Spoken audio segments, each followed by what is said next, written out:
Estimados alumnos, tengan ustedes un cordial saludo de su profesor del curso de Psicología, Víctor Flores Fernández, del ciclo virtual 2018-2.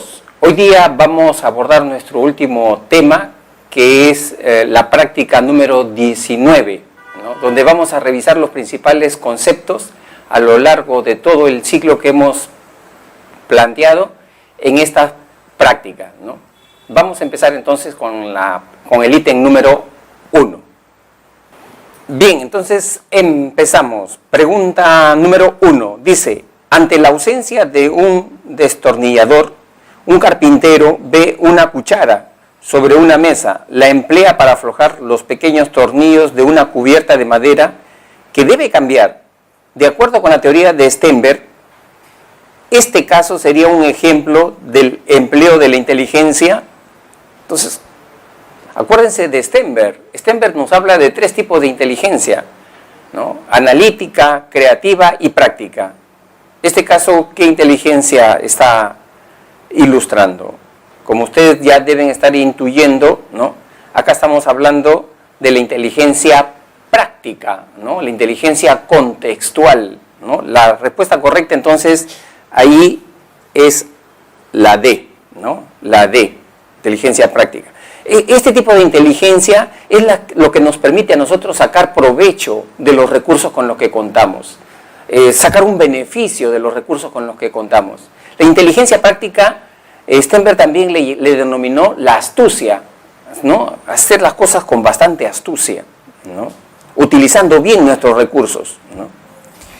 Pregunta número 2. Un expositor internacional, para darle soporte teórico a su proyecto de implementación de ludotecas, en diferentes distritos de Lima afirma, a través del juego se favorece la interacción social, lo cual es un medio para la implementación de futuros aprendizajes en los niños, de acuerdo a lo que el contexto requiere y determine. De acuerdo con este ejemplo, es correcto inferir que, entonces tenemos 3 enunciados, ¿no? Enunciado 1. Se hace referencia a la puesta en acción de la inteligencia analítica de Stenberg. No, juego no tiene nada que ver con la inteligencia analítica. Enunciado 2. El ejemplo se centra en los presupuestos de la teoría dialéctica de Vygotsky. Puede ser. Número 3. La maduración se constituye en el factor determinante de aprendizaje. No habla sobre maduración o que tenga que ver con maduración, ¿no? ¿Ustedes qué cosa dicen, alumnos? ¿Cuál sería la respuesta correcta en la 2? ¿No? Entonces, allí sería solamente la B, ¿no? La respuesta correcta, la B. Solamente el enunciado 2, ¿no? El ejemplo se centra en los presupuestos de la teoría dialéctica de Vygotsky. ¿Qué nos dice Vygotsky? Para desarrollar la inteligencia, el pensamiento, es importante la interacción social. La interacción social donde uno se relacione con una persona que sepa más que uno, con un experto, ¿no? De esa manera va jalando el desarrollo, ¿no? Entonces, alternativa B. La pregunta 3 dice, con respecto a la teoría de la inteligencia emocional, la habilidad que tiene la capitana de un equipo de voleibol para poder identificar y comprender qué tipo de emociones está experimentando sus compañeras durante un juego y en relación con eso podemos motivarlas adecuadamente y mejorar su desempeño, se denomina qué tipo de rasgo, competencia emocional nos habla Daniel Goleman sobre este caso. Como ustedes pueden estar apreciando, acá la alternativa correcta es la D, ¿no? La empatía. La empatía. ¿Qué es la empatía? Es esa capacidad para ponerse en el lugar de la otra persona, de interpretar a través del gesto, el rostro, la postura, el tono de voz, ¿no? ¿Qué es lo que está sintiendo la otra persona? ¿Qué es lo que está pensando la otra persona? ¿No? Entonces, a eso nosotros nos referimos con empatía, ¿no? Bien, entonces seguimos. Ítem número 4. Dice así, durante la última epidemia de ébola en algunos pueblos de África, los lugareños, al identificar la vivienda de un individuo o de una familia contaminada procedían después de ser evacuados a quemar la vivienda, acción que se repetía cada vez que se daba el caso. De acuerdo a la teoría del condicionamiento operante de Skinner, este sería un ejemplo de aprendizaje por qué tipo de principio conductual. Entonces se plantea la conducta, estamos refiriendo acá a la conducta de quemar la vivienda de esas personas contaminadas con el ébola, ¿no? Como ustedes pueden estar apreciando, ahí estamos hablando de un reforzamiento, ¿no? Un reforzamiento, porque esa conducta siempre se va a mantener en el futuro. En el caso del reforzamiento, la conducta se incrementa la probabilidad de que esa conducta se manifieste en el futuro, ¿no? O sea, cada vez que haya una familia con esa enfermedad, siempre van a hacer lo mismo, ¿no? Los habitantes. Por eso hablamos de reforzamiento. ¿Positivo o negativo? En este caso estamos hablando de un reforzamiento negativo, porque al quemar la vivienda se está evitando, se está restando, se está quitando la posibilidad que el ébola se siga contaminando. Por eso que en este caso estamos hablando de reforzamiento negativo. La respuesta correcta, la D, ¿no? La D. Seguimos. Ítem número 5. Identifique la validez o falsedad de las siguientes afirmaciones sobre el condicionamiento operante. Enunciado 1. Plantea la existencia de un estímulo discriminador que precipita la conducta operante. ¿Ese enunciado para ustedes es correcto o incorrecto? ¿Verdadero o falso? ¿No? Acuérdense el modelo del condicionamiento operante. Nos habla de 3 variables, ¿no? 3 variables. ¿Cuáles son esas 3 variables? Ahí tenemos, ¿no es cierto? El estímulo discriminativo, la respuesta operante y el estímulo reforzador, ¿no? 3 variables. Entonces, evidentemente, el enunciado 1 sí es correcto, ¿no? Enunciado 2. Se centra en el estudio de la conducta refleja. ¿El condicionamiento operante se centra en el estudio de la conducta refleja? No. ¿No? Es en la conducta voluntaria, activa, en eso se centra el condicionamiento operante. O sea, lo que yo tengo que hacer para poder aprender, ¿no? En eso. La conducta refleja, automática, respondiente, es una conducta que lo estudia el condicionamiento clásico. Entonces eso es falso, pues. Enunciado 3. El sujeto aprende por las consecuencias de su conducta. Efectivamente, ¿no? En el condicionamiento operante, esto es bien importante, el efecto, la consecuencia de nuestra respuesta operante. El estímulo reforzador es el que controla a la respuesta operante. El enunciado 3 es correcto. Entonces, si es la 1, el enunciado 1 y el enunciado 3, correcto, ¿no? Entonces, ahí en la 5, ¿qué tenemos? ¿No? Tenemos la respuesta correcta, la C, ¿no? La C. Verdadero, falso, verdadero, ¿no? La C. Seguimos. Ítem número 6. En algunos países de Europa, para contrarrestar el ingreso de inmigrantes de países aquejados por la guerra interna y la hambruna, se han colocado cercos eléctricos en los puntos más vulnerables de su frontera. El principio operante que explica esta medida contra los inmigrantes se denomina, acuérdate lo que yo te había manifestado. Cuando tengas que identificar un principio conductual, reforzamiento o castigo, tienes que hacerte esta pregunta.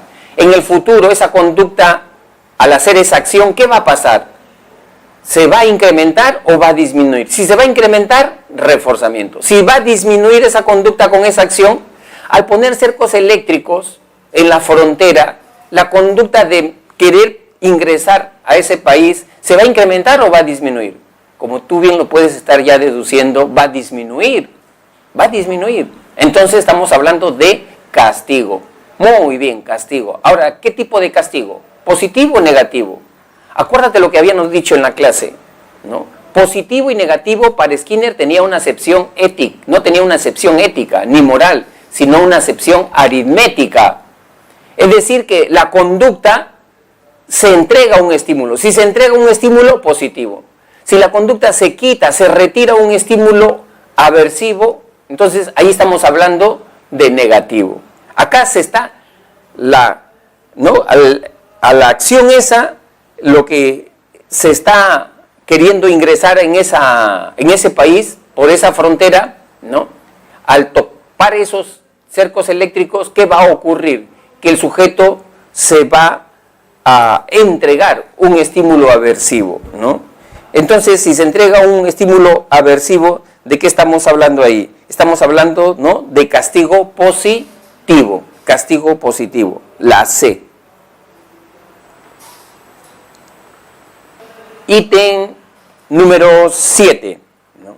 Dice así: Joaquín trabaja en sus ejercicios del cuaderno de actividades de matemáticas, a pesar de que no le gusta el curso, porque sabe que si no lo hace, desaprobará la asignatura, ¿no? Señale cuál de los siguientes principios psicodinámicos rige su conducta, ¿no? Entonces, acá, acuérdate de los estratos de la personalidad, según Sigmund Freud, ¿no? Freud nos hablaba de que existían 3 estratos, 3 estructuras, 3 niveles de la mente, la personalidad: el ello, el superyo y el yo. Y en este ejemplo te está hablando que la persona sabe que tiene que hacerlo, así no le guste, ¿no?, ese curso y ese ejercicio, ¿no? Entonces, evidentemente que allí prima el principio de realidad, ¿no? Porque es el yo el que se está enfrentando a esa situación, no es el ello, ¿no? Entonces, la respuesta correcta acá es la A, ¿no? La A, principio de realidad. El ello más bien se rige por el principio del placer. O sea, ¿qué cosa quiere el impulso tanático, el impulso erótico? Placer, su satisfacción, su gozo. Hacia eso se orienta. En cambio, la otra estructura, el yo, se orienta por el principio de realidad. El yo se pregunta siempre: ¿quién soy yo? ¿Dónde estoy? ¿Frente a quién estoy? ¿Qué estoy haciendo? Lo rige el principio de realidad. Muy bien, pregunta número 8. ¿Cuál enfoque teórico explicativo de la personalidad sostiene que esta se forma a través de procesos cognitivos como la observación, el comportamiento de otros individuos? Allí, si estamos hablando de observación, modelos, ya ese es el término clave, te orienta la respuesta ya, ¿no? Los enfoques que hablan sobre modelos, ¿no?, marcos de referencia que uno debe tener, y eso lo encuentra en el mundo social, y lógicamente que allí estamos hablando, ¿no?, de la teoría del aprendizaje social, la D, ¿no?, es la respuesta correcta, ¿no? La D, respuesta correcta. Número 8. Juan Carlos es una persona racional, apática, calmada, perseverante y rutinaria. De acuerdo con la tipología de Galeno, él tendría una personalidad de tipo... Ahí te está manifestando características, ¿no?, del comportamiento, de las conductas, ¿no?, que expresan que esa persona tiene el temperamento, en este caso, flemático. Alternativa C, ¿no?, el temperamento flemático. Los flemáticos son personas introvertidas y emocionalmente estables. Son sujetos tranquilos, pasivos, parsimoniosos, lentos, ¿no? Y eso está en su sistema nervioso. Ellos son así han nacido, eso es innato, ¿no? Muy bien.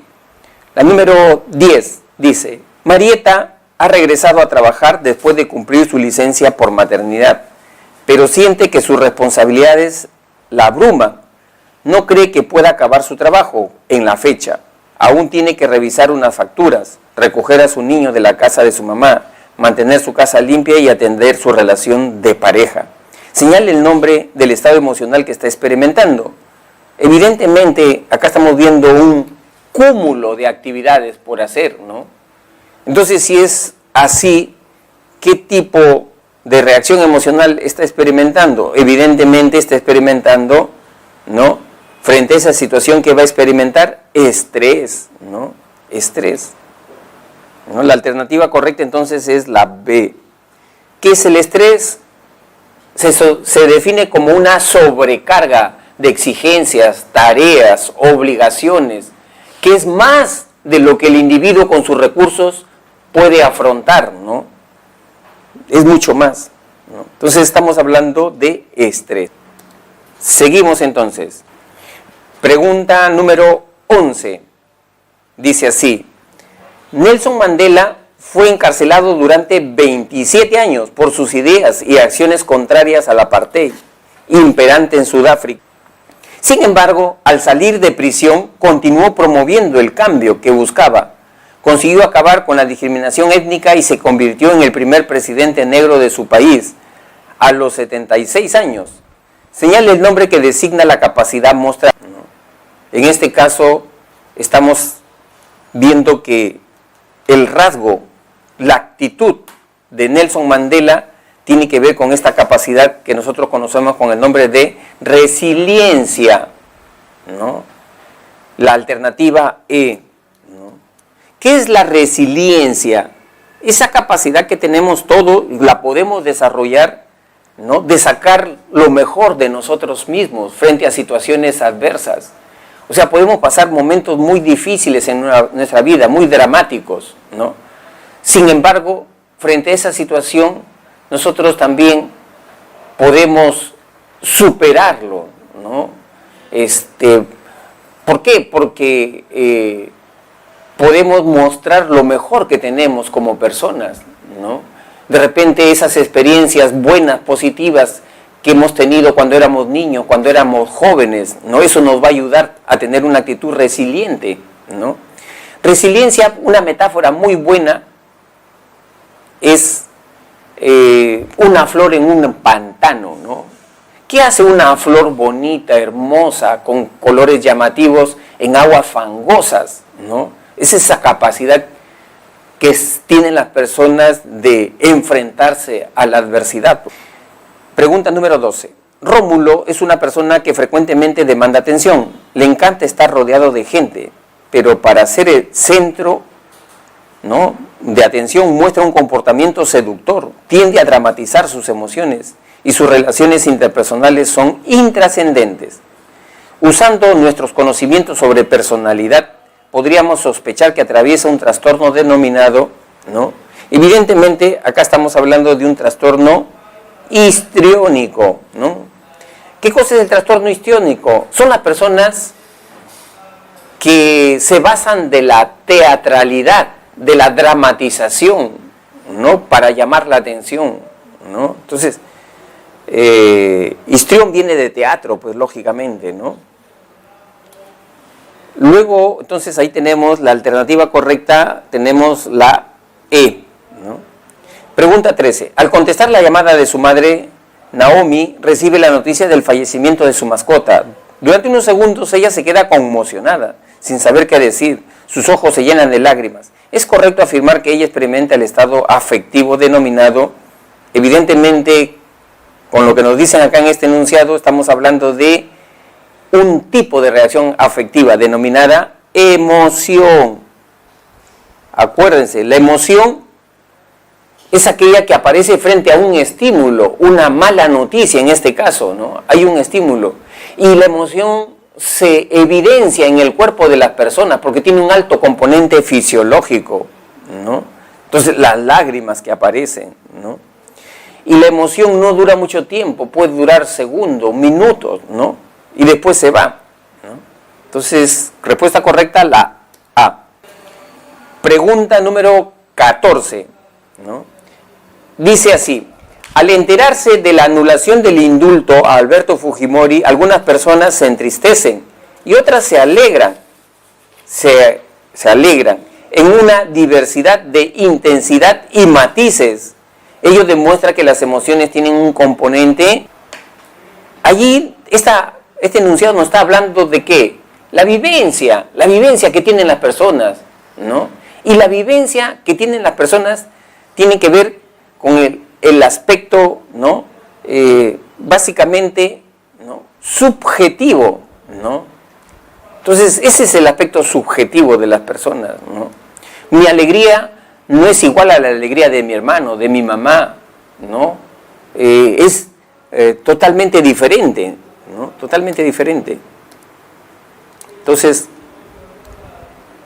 la respuesta correcta es la D, ¿no? El componente subjetivo, ¿no? Pregunta número 15. Después de haber discutido con su padre y haber expresado una frase ofensiva, Darlene siente culpa. En relación al caso, señale lo correcto. Darlene experimenta una pasión. Evidentemente eso no es pasión, pues, ¿no? Enunciado, se ejemplifica el componente fisiológico de las emociones, ¿no? Entonces, acá no se está notando eso, ¿no? Enunciado 3, Darlene vivencia una emoción secundaria. Esto sí es correcto, ¿no? O sea, las emociones secundarias o sociales son emociones aprendidas en nuestro interactuar con otras personas. Entonces, en la 15, la respuesta correcta es la E, solo el enunciado 3, ¿no? Solo el enunciado 3. Seguimos entonces. Ítem 16. Según las teorías cognitivas, podemos decir que un estudiante aprende cuando, enunciado 1, se modifican sus esquemas. ¿Correcto o falso? Correcto, ¿no? Aprender significa tener una información que tú reelaboras con tus estructuras mentales, ¿no? Eso es un esquema, ¿no? Aprender significa analizar, sintetizar, interpretar, ¿no? Y reelaboras una nueva información, ¿no? Enunciado 2, su conducta se mantiene inalterable, ¿no? Evidentemente que esto no es, pues, ¿no? O sea, aprender significa cambiar, ¿no? Cambiar. Aprendes porque algo cambia en ti, ¿no? 3. El sujeto procesa óptimamente la información. Eso también está muy bien, ¿no? Aprender para la teoría cognitiva significa procesar como una computadora la información. Y enunciado 4, logra reaccionar ante un estímulo. ¿El aprendizaje cognitivo nos dice que reaccionamos ante estímulos? No, que nuestra respuesta no es reactiva ante un estímulo. El sujeto en el enfoque cognitivo aprende porque relabora la situación, ¿no? Es decir, esa persona puede relacionar la nueva información con la antigua información, relabora la información. Entonces, en el ítem 16, la respuesta correcta es la E, ¿no? La E. El enunciado 1 y 3, ¿no? 1 y 3. Muy bien, seguimos entonces. Pregunta número 17. A través de un tutorial de internet, Arlette aprende a maquillar. Explica dicho aprendizaje se denomina. Evidentemente esta pregunta está fácil, ¿no? Está cantada ya la respuesta, ¿no? Acá estamos hablando de un tipo de aprendizaje. Entonces, en la pregunta número 17 tenemos que la respuesta correcta es la C, ¿no? La C. Aprendizaje social, ¿no? Sí. Muy bien, pregunta número 18. De acuerdo al planteamiento de la teoría del aprendizaje significativo, el aprendizaje se produce cuando y ahí tenemos las opciones, las alternativas. A, el docente brinda información a los estudiantes. No. B, el estudiante comprende lo que aprende. Comprende lo que aprende, ¿no? Eso está medio, está repetitivo, ¿no? Está reiterativo, comprende lo que aprende. Aprender es comprender también, ¿no? C, el docente califica con nota sobresaliente un buen trabajo. No, esto no es. La D, el docente manda exponer a los estudiantes. Tampoco. La E, el estudiante recuerda al pie de la letra los contenidos. No, esto no es aprendizaje significativo. Acuérdate lo que yo te había dicho en la clase, ¿no? El aprendizaje significativo es encontrarle un sentido a lo que estás leyendo, a lo que estás escuchando. Y eso implica relacionar la información, ¿no? Con lo que tú ya sabes, con lo que tú ya conoces, ¿no? Eso es aprendizaje significativo, ¿no? Bueno, lo que más se acerca a esa definición de aprendizaje significativo, aunque no es exactamente lo mismo, no es exactamente lo mismo, pero lo que más se acerca es la B. La respuesta correcta, por descarte, en todo caso, nos quedaría, ¿no?, con la B, ¿no? La número 19 dice: si logro ingresar a la universidad, mis padres me han ofrecido un viaje al extranjero, pero si no ingreso, me han comunicado que tendría que ponerme a trabajar. ¿Qué contraste? En este caso, el factor motivacional al que se hace referencia sería, ¿no? Entonces, ya habíamos dicho que la conducta motivada tiene indicadores, ¿no? Factores que la gatillan, ¿no? Ahí estamos hablando del factor, ¿de qué tipo? ¿No? Acuerda lo que habíamos hablado, factores motivacionales: cognitivo, ¿no?, afectivo, conductual, ¿no?, factores éticos, factores biológicos. En este caso estamos hablando de un factor conductual. ¿Por qué? Porque acá evidencia el uso de incentivos, de premios, ¿no?, premios, castigos, ¿no? Entonces son variables de tipo conductual. La respuesta correcta entonces en la 19 es la D, ¿no? La D. Ítem número 20 dice así: César ya es mayor de edad y considera que él debe tomar las decisiones importantes de su vida. Manifiesta: ya basta de estar bajo la tutela paternal, es hora de seguir yo solo.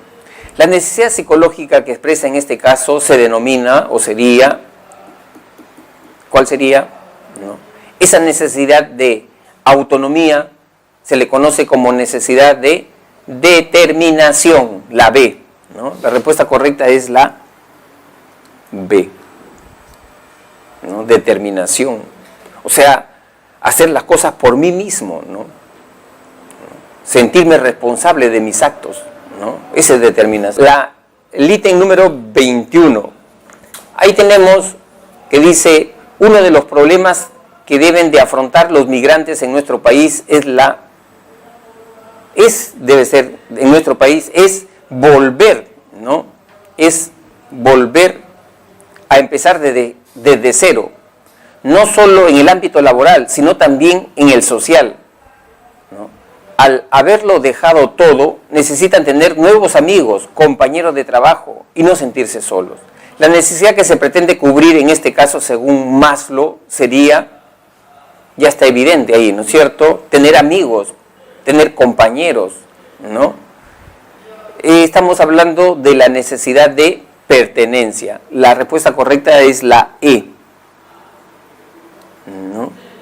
O sea, sentir la presencia de otra persona, ¿no?, es una necesidad en el ser humano, dice Abraham Maslow, ¿no? Tener familia, tener pareja, tener amigos, pertenecer a una institución, ¿no? A eso le llama pertenencia Abraham Maslow. Pregunta número 22, ¿no? Dice: Pedrito le dice a su mamá: mami, las nubes saben que avanzan, por ello traen la lluvia, y el viento sabe que sopla para empujar a las nubes. La expresión del niño hace referencia a una característica del desarrollo cognitivo denominado, ahí ustedes ya saben, ya conocen, ¿no es cierto?, es el pensamiento mágico animista, el animismo, ¿no?, en donde el sujeto le atribuye a los objetos, a las cosas, intenciones, ¿no?, como si fueran personitas, ¿no?, propias de la etapa del pensamiento, la etapa preoperacional de Piaget, ¿no? El animismo, ¿no?, el animismo o el pensamiento mágico animista también, que es lo mismo, ¿no? Pregunta número 23, ¿no? Pregunta número 23. Dice así: en el preciso momento que ocurría un temblor, pasaba un camión por la casa de Juanito. Ahora cree que si pasa otro camión, ocurrirá un sismo. El pensamiento del niño hace referencia a una característica del desarrollo cognitivo denominado, ¿no?, ahí tenemos las 5 alternativas, ¿no?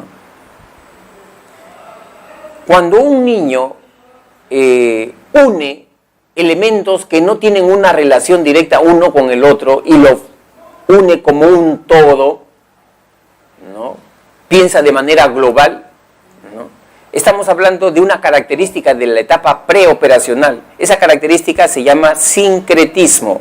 La respuesta correcta entonces es la A, ¿no? La sincretismo. Pregunta 24. El profesor le pide al niño que sume dos números que den como resultado 20. Al hacerlo correctamente le pide que ahora encuentre otros dos o más números que sumados den como resultado 20 y que lo sume también inversamente.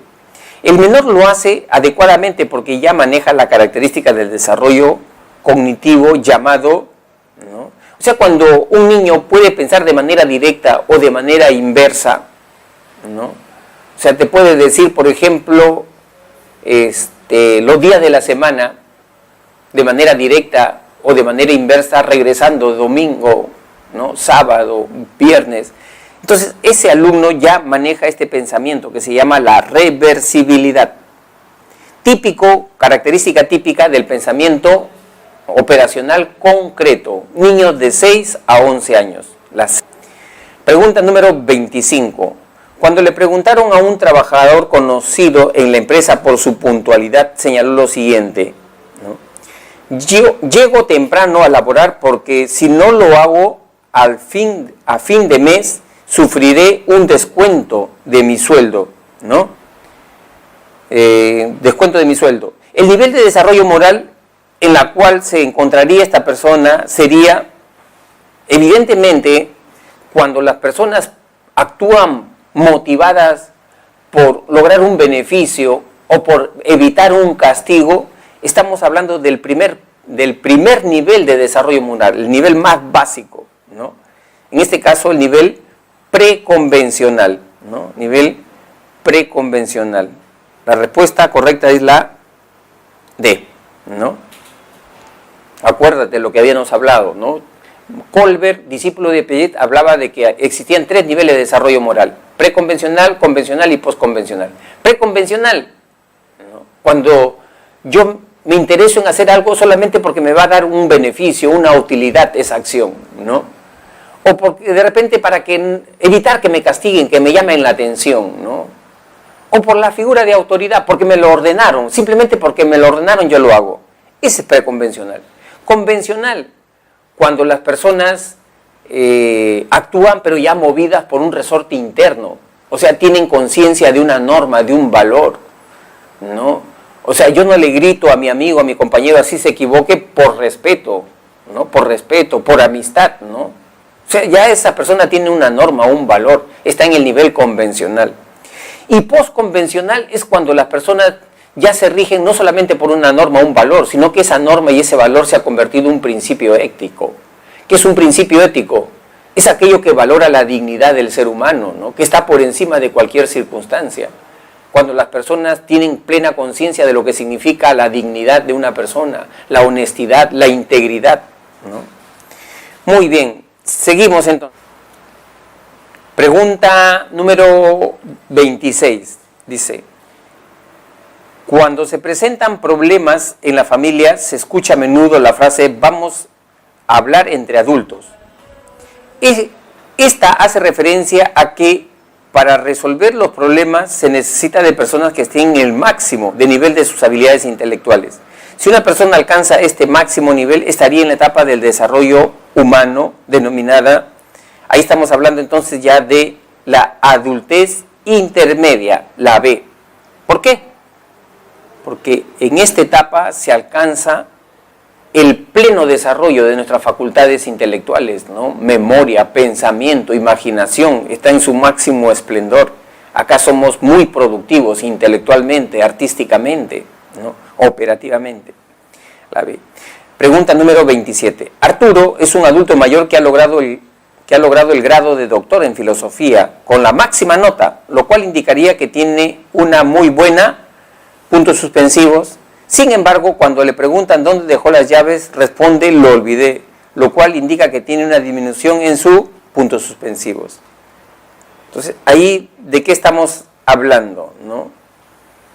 Conocimiento, información, filosofía, doctor en filosofía, inteligencia cristalizada, ¿no? Inteligencia cristalizada, correcto.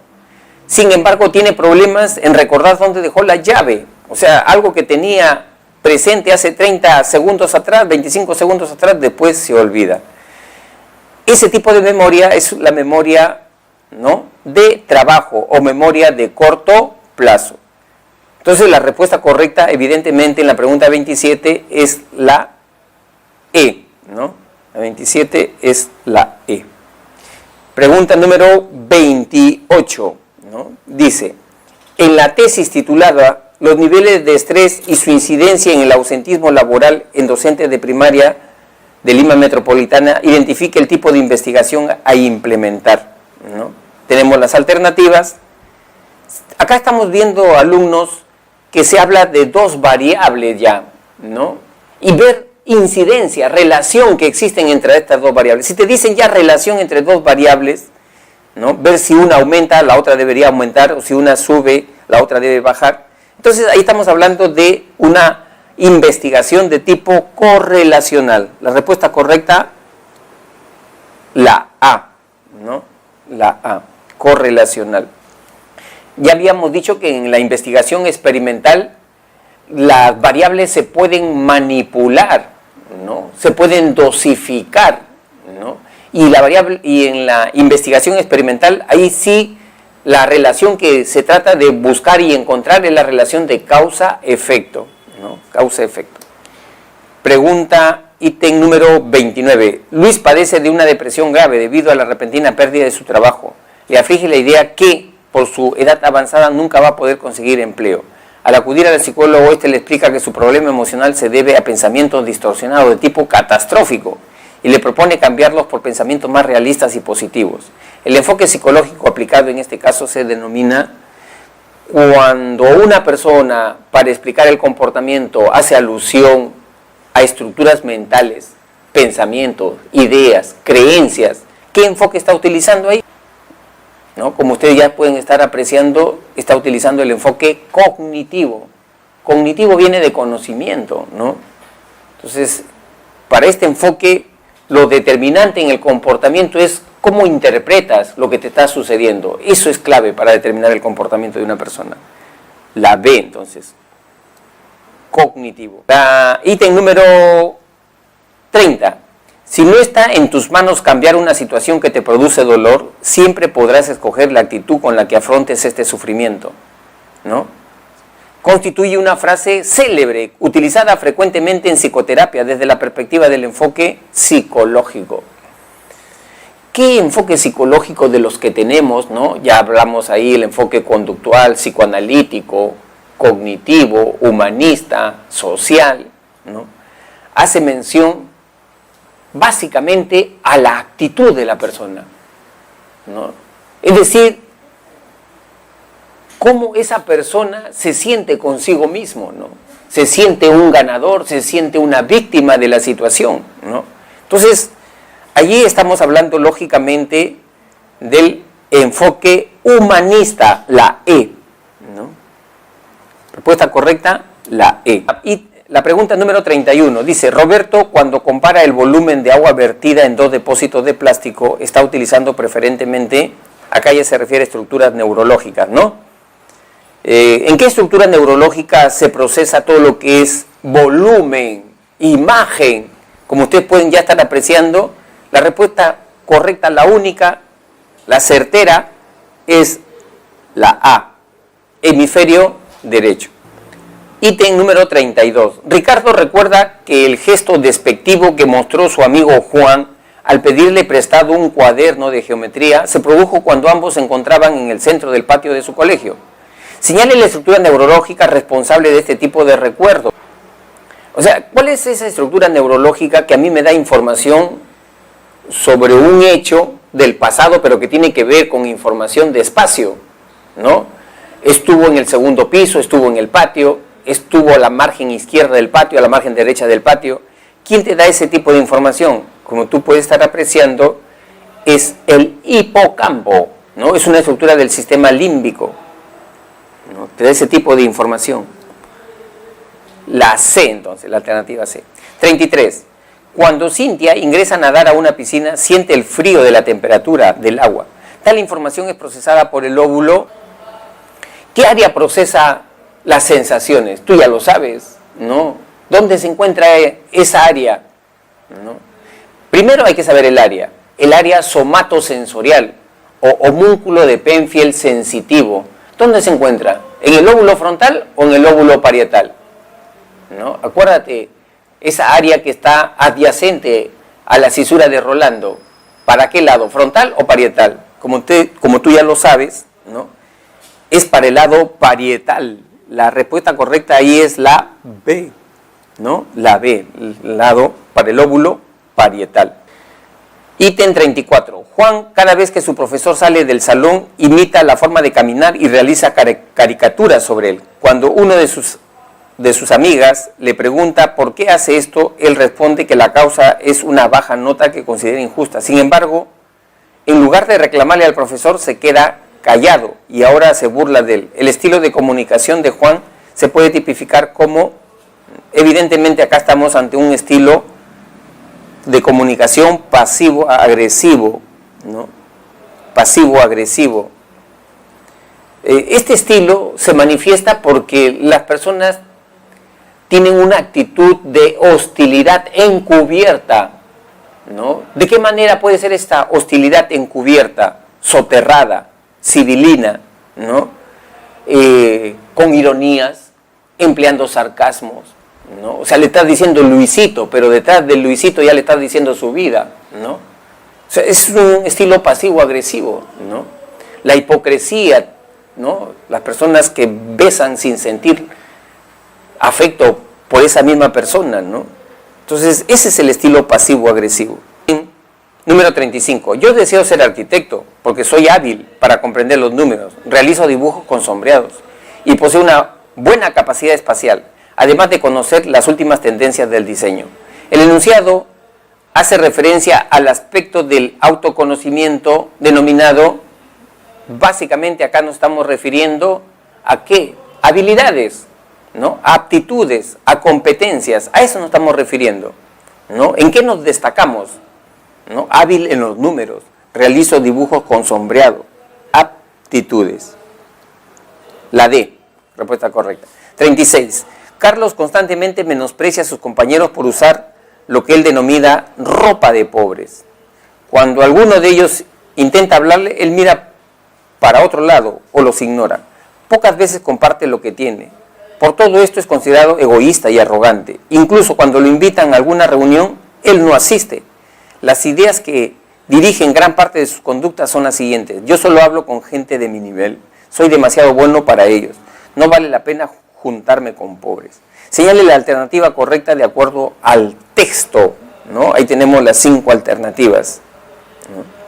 Entonces, allí estamos hablando que Carlos utiliza el estilo de comunicación asertivo para nada. Carlos suele mostrar empático con los demás, menos todavía, ¿no? C. Se regula eficazmente gracias a su autoconocimiento, tampoco. D. ¿Ha desarrollado un alto grado de autoobservación? Con esto, no, dudamos. Y su nivel de autoestima es claramente exagerado. Acá tenemos, ¿no? Que básicamente estas personas en el fondo también están expresando en el fondo una baja autoestima que la disfrazan muchas veces, ¿no?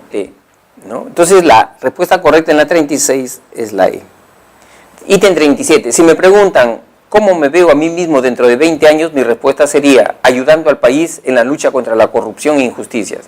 El componente del proyecto de vida relacionado con este enunciado es ¿a qué expresa? Está expresando ese componente que nosotros llamamos visión, ¿no? La visión es la imagen meta. La visión tiene que ver con el largo plazo, de aquí a 8, 10 años, cómo me veo, ¿no? Y en este caso dice dentro de 20 años, más tiempo todavía, ¿no? Melissa es una estudiante con una gran capacidad de aprendizaje y comprensión. Sin embargo, en casa sus padres constantemente discuten, lo que afecta a sus notas escolares. De acuerdo al FODA, lo primero sería puntos suspensivos, mientras que lo segundo sería, ¿no? Lógicamente acá estamos hablando de aspectos positivos que le van a ayudar a su objetivo, a su meta, ¿no? Estamos hablando entonces de fortalezas, ¿no? Y lo que sus padres, ¿no? El problema familiar que tienen sus padres, en este caso, como es un problema externo a él o a ella, ¿no? y es algo negativo, estamos hablando de una amenaza, ¿no? Entonces acá tenemos como alternativa correcta la E, ¿no? La E.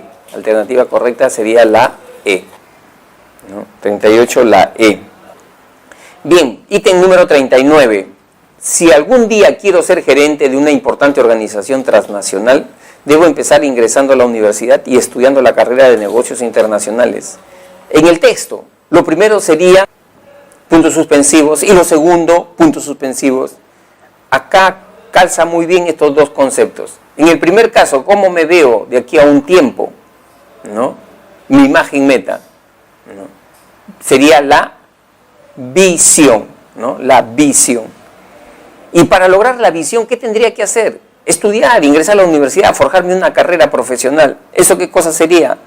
¿No? La misión. Entonces, en la pregunta 39, la respuesta correcta es la B, ¿no?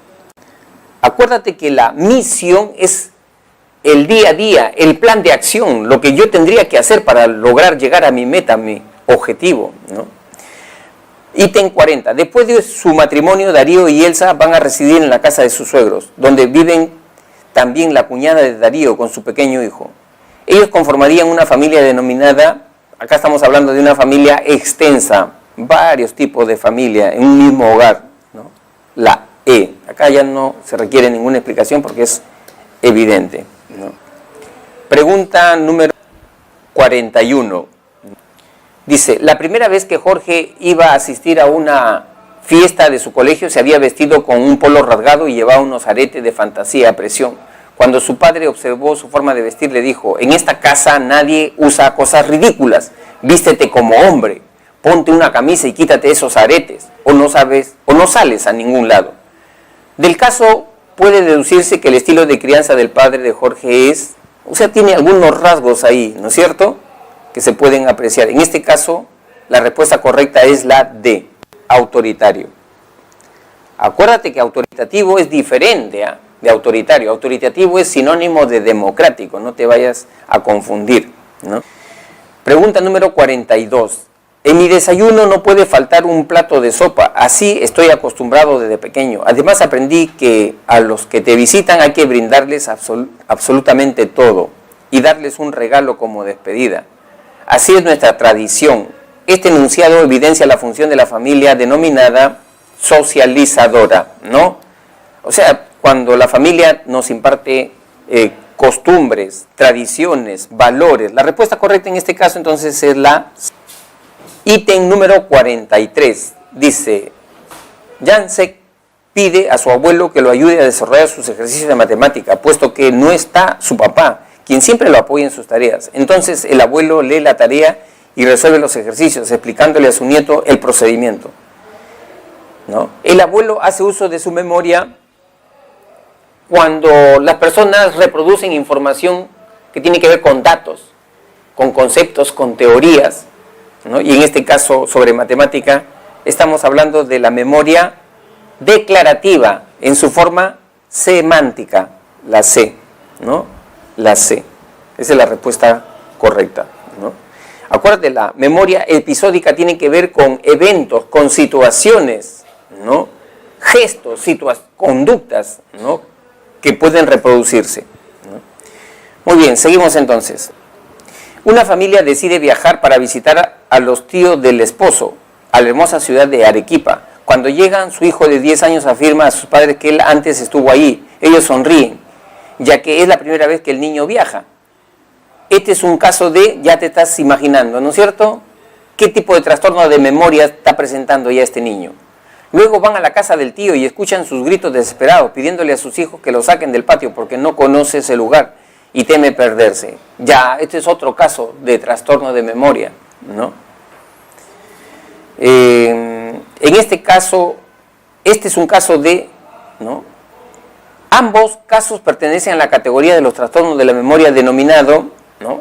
En el primer caso estamos hablando de un déjà vu, ¿no? Y en el segundo caso un jamais vu, ¿no? Y ambos trastornos se le conoce con el nombre de paramnesias.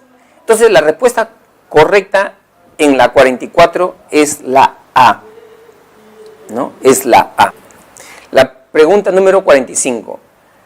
En la clase de teoría, la maestra de química está explicando sobre la combinación de los elementos y sus consecuencias, mientras Marcos se distrae fácilmente con el murmullo de sus compañeros, siendo esto un caso de déficit de atención de la atención cuando tienes problemas para prestar atención a 2 o 3 estímulos, ¿no? ¿De qué tipo de atención estamos hablando? Y otros hasta se duermen, dice, en un caso de disminución de atención, ¿no? Un caso de disminución de la atención, puntos suspensivos.